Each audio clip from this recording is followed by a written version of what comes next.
Assalamualaikum warahmatullahi wabarakatuh. Selamat pagi anak-anakku sekalian.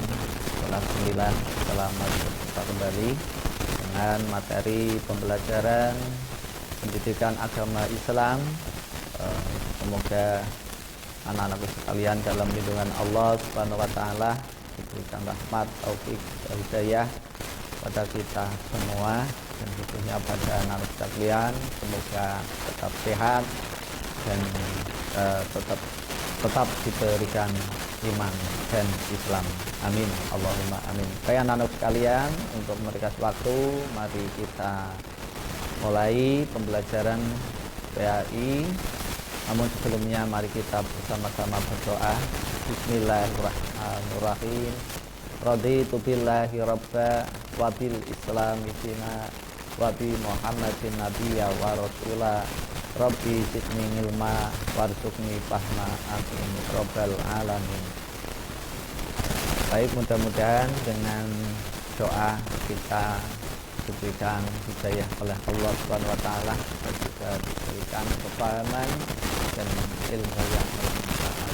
Allahumma amin. Anak-anak sekalian, pada kesempatan kali ini kita akan membahas tentang memahami makna tata krama, sopan santun, dan rasa malu.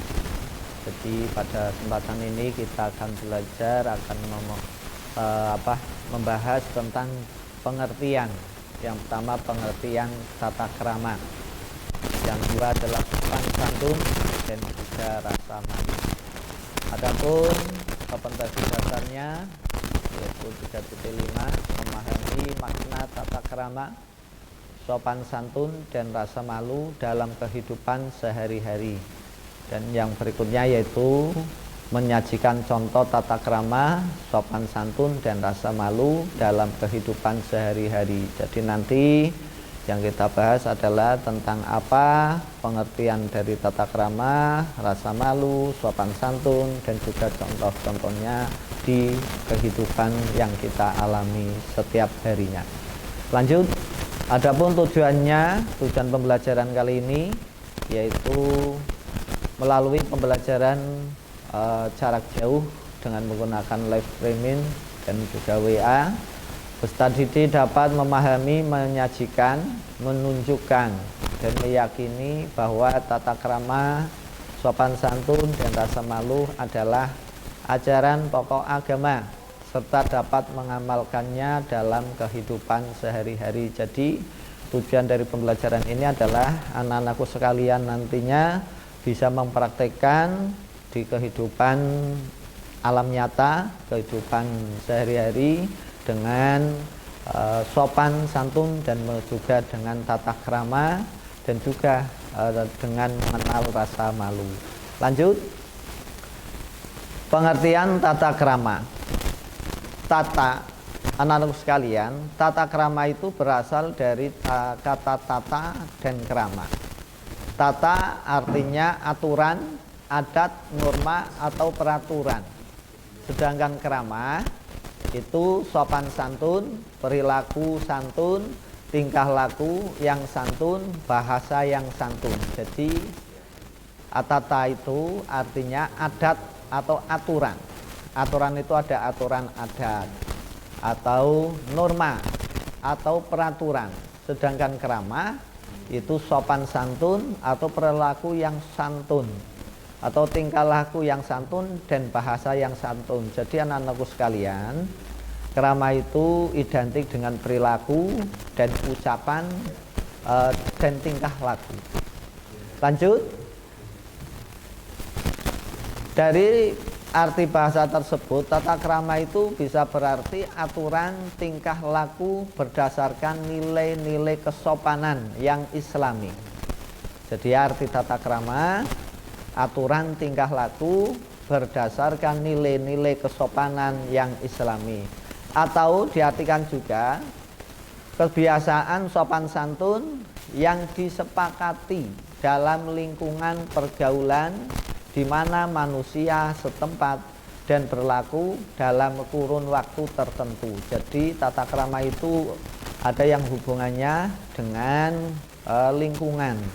dengan daerah-daerah tertentu. Sebagai contoh, misalnya kalau di daerah Kudus waktu itu, bahwa mungkin sampai sekarang bahwa di sana tidak boleh menyembelih atau itu menyembelih sapi. Kenapa?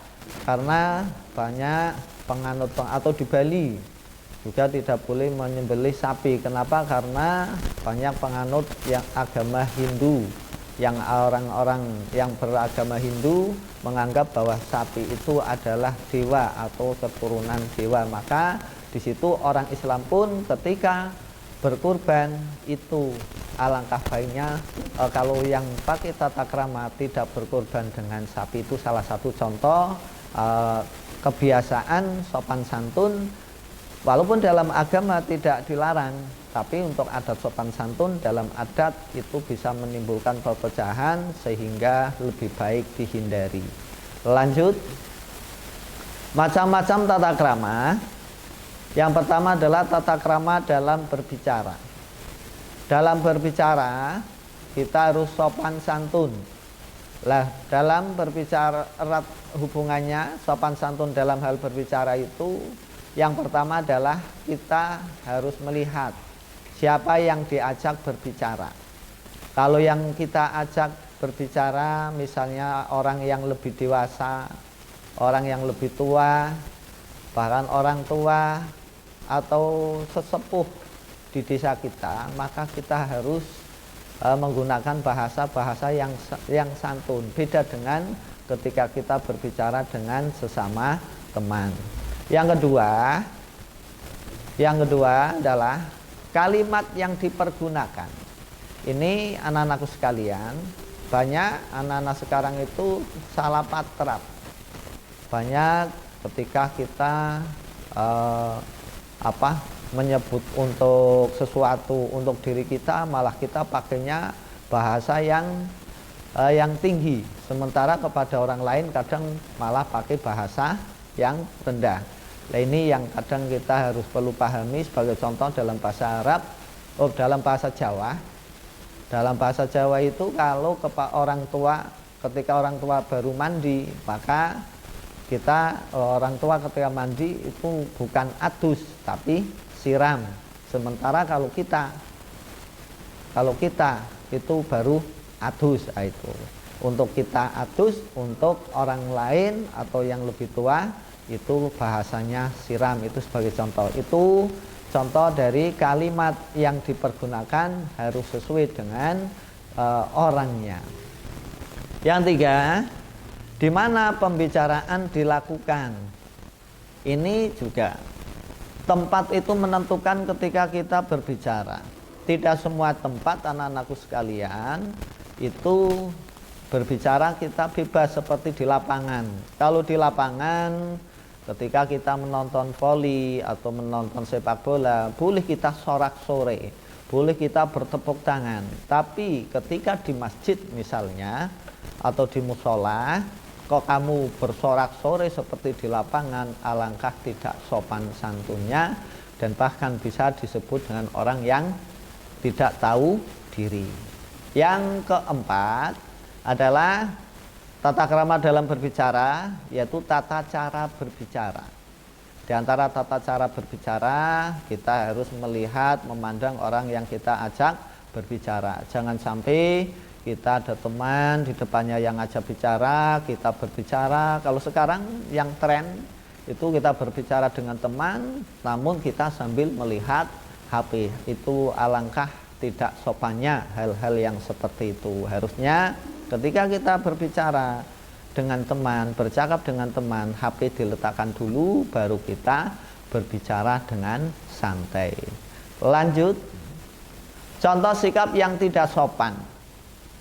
Contoh-contoh sikap yang tidak sopan, yang pertama adalah memotong pembicaraan orang.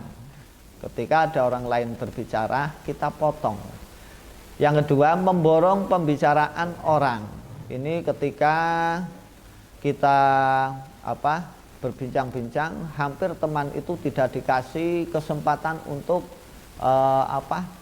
berbalas bercakap, sehingga semua dikuasai harus kita semua yang berbicara, biar orang lain tidak bisa atau tidak diberi kesempatan untuk berbicara. Itu termasuk perbuatan yang tidak sopan. Yang tiga yaitu berbicara tanpa memandang orang yang diajak berbicara. Ini yang tadi Pak Guru katakan, ini banyak terjadi untuk saat-saat ini. Banyak orang yang berbicara, bercakap-cakap dengan teman, berkumpul, namun semua tidak memandang orang yang kita ajak berbicara, namun memandang HP.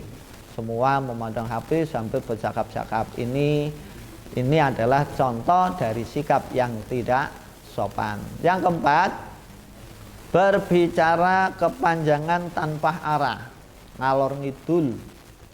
Bisa katakan sampai orang yang mendengar itu pusing. Ini yang dimaksud arah bicaranya itu bicara apa, maksudnya apa, sampai tidak tahu, tidak paham. Karena apa? Terlalu panjangnya apa yang dia bicarakan.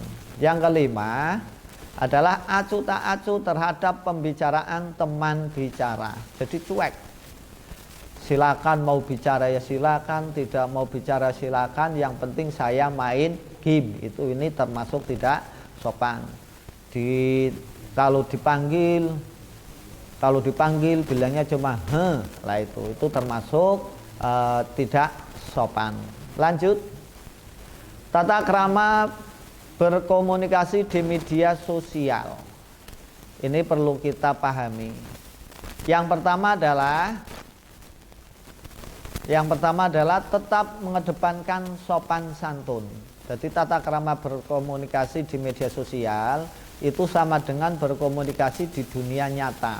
Antara sosial dengan dunia nyata itu sama, cuman bedanya ketika di dunia nyata kita jaraknya itu dekat, ketika dengan media sosial itu jaraknya jauh atau dengan daring seperti saat ini kita belajar. Itu sebetulnya walaupun dengan daring tapi sebetulnya sama dengan di dunia nyata atau kita berhadapan langsung. Yaitu tata krama dalam berkomunikasi di media sosial, yang pertama adalah tetap mengedepankan sopan santun. Ketika kita WA, SMS, tolong bahasa-bahasa yang tidak pantas, bahasa-bahasa yang memang bukan bahasanya seorang siswa atau peserta didik jangan dipakai, atau dengan kata lain bukan bahasanya anak sekolah, itu jangan dipakai. Yang kedua adalah saling menghormati. Ketika di medsos, misalnya di grup, ketika ada teman yang sedang bicara, sedang posting, kita harus menghormati. Kalau memang postingannya tidak sopan, tidak santun, cukup diingatkan dengan sopan santun. Yang ketiga, saling menghargai. Sama seperti kita ketika berkumpul dengan teman-teman kita, saling menghargai supaya tidak terjadi salah paham. Terus yang kedua adalah tata krama dalam penampilan. Baik anak-anakku sekalian, dalam penampilan berpakaian, berjalan, utamanya berpakaian, kita harus mengenal tata krama atau sopan santun. Lah caranya gimana? Kita sesuaikan dengan tempat dan waktu. Lah ini caranya. Yang dimaksud dengan tata krama dalam penampilan, yang pertama adalah kesadaran, rapi, pantas dan bersahaja. Kalau berpakaian itu yang pantas dilihat, yang tidak membuat orang lain itu melihatnya itu risih. Memang misalnya bagi contoh, ada orang berpakaian yang perempuan yang berpakaian ya katakanlah seksi. Orang mungkin melihatnya anggapannya itu senang. Banyak orang yang tertarik, kemungkinan memang ada. Tapi ada orang-orang yang ketika melihat itu malu sendiri. Ketika melihat orang yang tersebut itu risih. Ya seharusnya itu kamu orang itu berpenampilan yang sekiranya tidak membuat orang lain itu risih, walaupun ya sebagian. Mungkin sebagian yang suka, mungkin dan banyak atau mungkin sebagian itu risih. Bahkan saya yakin kalau di tempat umum itu banyak yang risih. Yang kedua adalah cara berpakaian yang disesuaikan dengan waktu dan tempat. Ini penting. Bagi contoh, kalau kamu ketika ke sekolah ya pakainya seragam. Kalau tidak pakai seragam ya pakai pakaian yang sopan. Jangan sampai kamu ke sekolah pakai pakaian pesta lainnya. Kan ada tersendiri pakaian pesta sendiri, pakaian sekolah sendiri, pakaian jalan juga sendiri. Ini orang yang mengenal tata krama pasti tahu ini. Jadi yang pertama adalah kesadaran rapi, pantas dan bersahaja. Ini penting. Kalau kita mau berpakaian dan ingin kita selamat dunia dan akhiratnya, maka tutuplah aurat.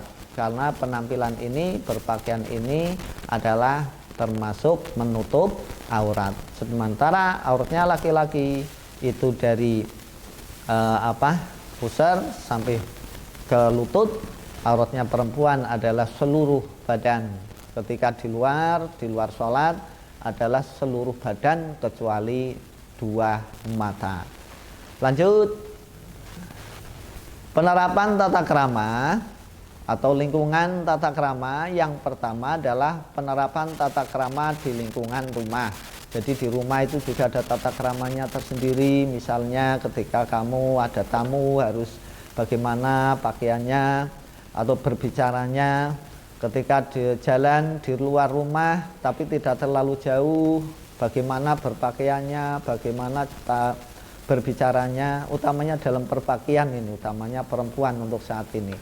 Kalau dalam rumah bolehlah kamu tidak hanya pakai celana atau pakaian yang sekiranya karena hanya keluarga tok, hanya keluarga saja, itu yang tidak terlalu rapat kalau dalam rumah. Kalau keluar rumah, di lingkungan rumah ya boleh mungkin lebih rapat sedikit. Kalau pergi harus rapat. Yang kedua, penerapan tata krama di lingkungan sekolah. Di lingkungan sekolah, yang namanya anak sekolah harus memenuhi tata tertib sekolah. Jadi anak yang tahu tata krama pasti akan memenuhi tata tertib sekolah. Yang ketiga, penerapan tata krama di lingkungan masyarakat. Kalau di rumah itu di lingkungan keluarga, kalau masyarakat itu di lingkungan misalnya RT atau desa, di luar rumah. Masyarakat itu di luar rumah. Kalau dalam rumah berarti hanya ada mbah, ayah, ibu, adik, kakak. Itu kalau lingkungan rumah. Kalau lingkungan masyarakat itu kan bisa sekupnya RT, bisa desa dan sebagainya. Lanjut. Pengertian sopan santun. Kalau tadi tata krama, sekarang sopan santun. Apa sih sopan? Sopan memiliki arti tertib menurut aturan atau hormat atau takdim. Apa sih takdim? Takdim itu mengagungkan artinya, menghormati. Takdim mengagungkan dan beradab. Jadi sopan itu memiliki arti bahasa tertib menurut aturan atau tertib menurut sesuai aturan, atau bisa dikatakan hormat, atau bisa diartikan takdim, atau bisa diartikan beradab. Itu sopan. Sedangkan santun arti menurut bahasa itu sangat sopan atau lemah lembut. Sudah sopan tur sangat ini. Sangat sopan atau lemah lembut, berbudi bahasa, penuh belas kasihan, suka menolong, dan juga berakhlakul mulia atau akhlakul karimah. Ini santun. Dengan kata lain, bahwa sopan santun berarti bisa dikatakan menurut istilah ini pengetahuan yang berkaitan dengan penghormatan sikap, perbuatan, tingkah laku, budi pekerti yang baik sesuai dengan tata krama, peradaban, dan kesusilaan. Jadi yang dimaksud sopan santun itu tingkah lakunya, baik dalam berbicaranya sesuai dengan tata krama yang berlaku di lingkungan itu, atau adab yang berlaku di lingkungan itu, dan juga kesusilaan. Mungkin ada susila-susila yang tidak dilarang agama, tapi di daerah itu juga dilarang, maka kita juga harus mengikuti aturan-aturan tersebut. Itu namanya sopan santun. Kita tidak mau, katakanlah dengan sopan santun itu kita hidupnya akan tenang, dan kita juga kalau sana sopan, kita sopan, sana pun akan segan, kan gitu kalau dalam logo. Lanjut, contoh sopan santun. Yang pertama, menghormati orang yang lebih tua, itu jelas, baik dari bahasa maupun tingkah laku. Yang kedua, menerima sesuatu selalu dengan tangan kanan. Ini menerima, maksudnya ketika kita diberikan sesuatu oleh orang, jangan sekali-kali kamu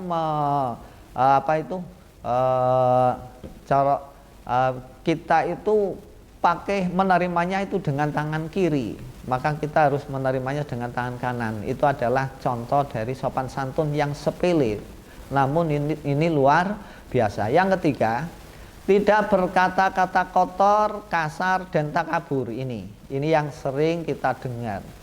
Ini banyak dengan bicara hewan-hewan yang tidak bersalah, kebun binatang yang ada di Jogja, di Jakarta, itu dibawa sampai ke desa, bahkan dibawa sampai ke rumah. Ini adalah contoh-contoh perilaku yang tidak sopan santun. Kalau orang yang sopan santun pasti akan rikuh, malu kalau mau berkata-kata yang kotor. Yang keempat, tidak meludah di sembarang tempat. Ini kalau meludah kita harus lihat kanan kiri. Kalau dalam agama, meludah itu juga diatur. Kenapa? Oleh Nabi dicontohkan kalau mau meludah, yang pertama adalah lihat belakang dulu, ada orang apa enggak. Kalau kamu misalnya bersepeda atau naik motor, kamu lihat ke belakang dulu, ada orang di belakang kita apa enggak. Ketika ada orang di belakang kita, jangan meludah dulu, kita tahan sampai tidak ada orang. Takutnya ketika kita meludah, ludahnya itu ke belakang, terkena deh orang yang di belakangnya, maka itu tidak boleh. Kalau dalam agama ya disunahkan dicontohkan oleh Rasul, kalau mau meludah adalah yang pertama adalah ke arah kiri, jangan ke arah kanan atau ke arah depan. Alangkah indahnya Rasul memberikan contoh. Kenapa? Karena ketika ke arah kanan, menurut Rasul bahwa yang ada di sebelah kanan kita adalah malaikat, yang adalah malaikat. Di depan kita juga ada malaikat. Maka kita ketika di sebelah kiri itu katanya adalah setan. Makanya kalau kamu mau meludah, ludahlah ke arah kiri, tapi jangan lupa melihat arah belakangnya.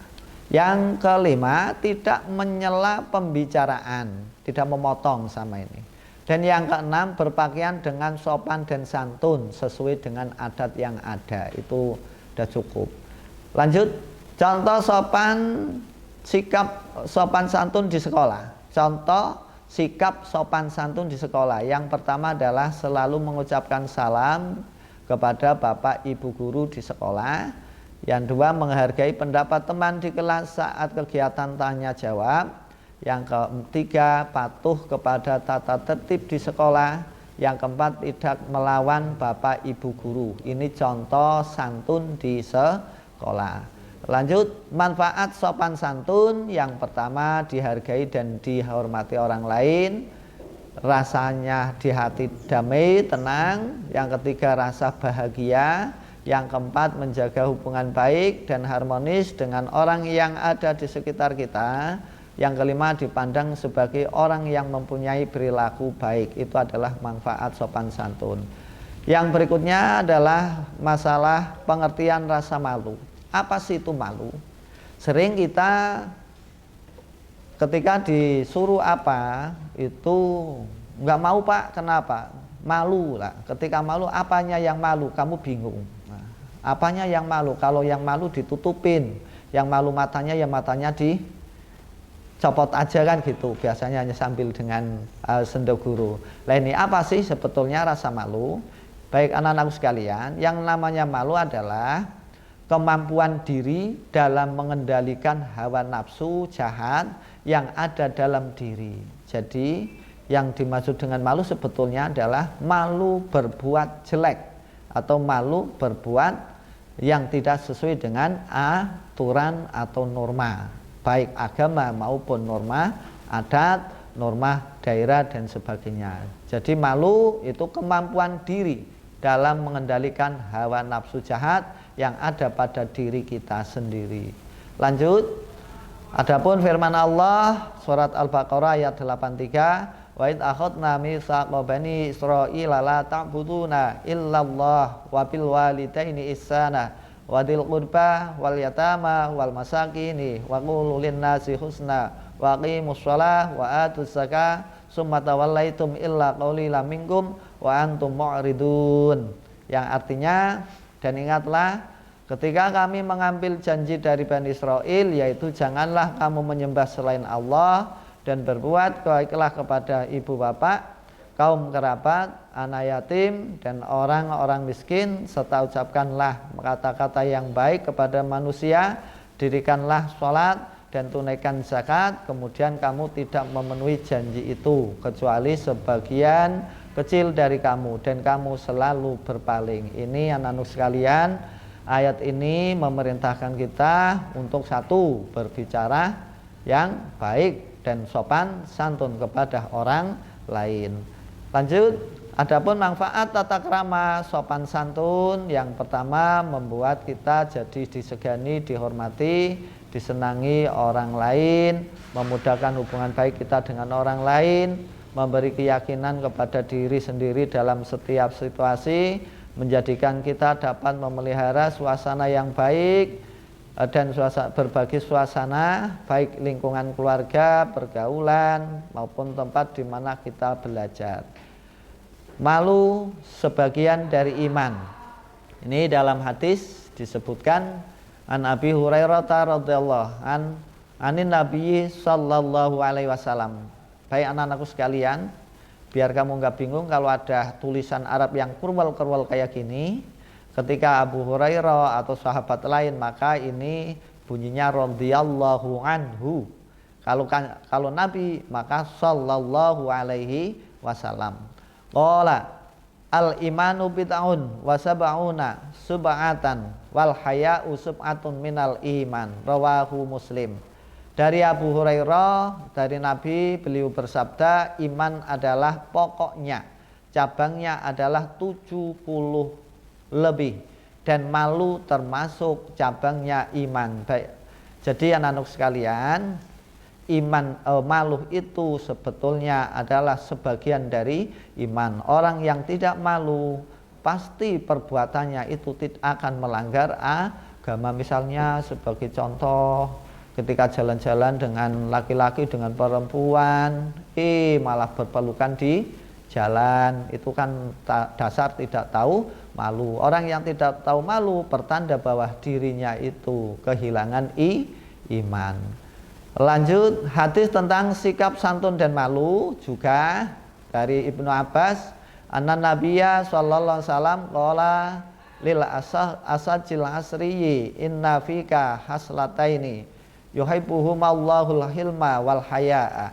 Dari Ibnu Abbas bahwa Nabi bersabda kepada Al-Asad Al-Asri, sesungguhnya dalam dirimu terdapat dua sikap yang dicintai oleh Allah, yaitu sifat santun dan malu. Itu hadis riwayat Ibnu Majah. Manfaat rasa malu yang pertama adalah mencegah dari perbuatan tercela, yang dua mendorong untuk berbuat kebaikan, yang tiga mengantarkan seseorang menuju jalan yang diridhoi Allah. Ini adalah manfaat dari rasa malu. Makanya malu juga termasuk sebagian dari iman. Demikian anakku sekalian, materi pelajaran PAI kelas 9 yang saya sampaikan pada hari ini, yang kita bahas, mudah-mudahan bisa difahami. Dan untuk selanjutnya, tunggu untuk minggu depan adalah tugas. Dan tugas-tugas yang Pak Guru sampaikan adalah berkaitan dengan pelajaran kali ini. Untuk itu maka tonton dan perhatikan, benar-benar pahami tentang materi-materi yang tadi disampaikan oleh Pak Guru. Terima kasih. Banyak salah, mohon maaf. Semoga tetap sehat anak sekalian. Wassalamualaikum warahmatullahi wabarakatuh. Tetap semangat.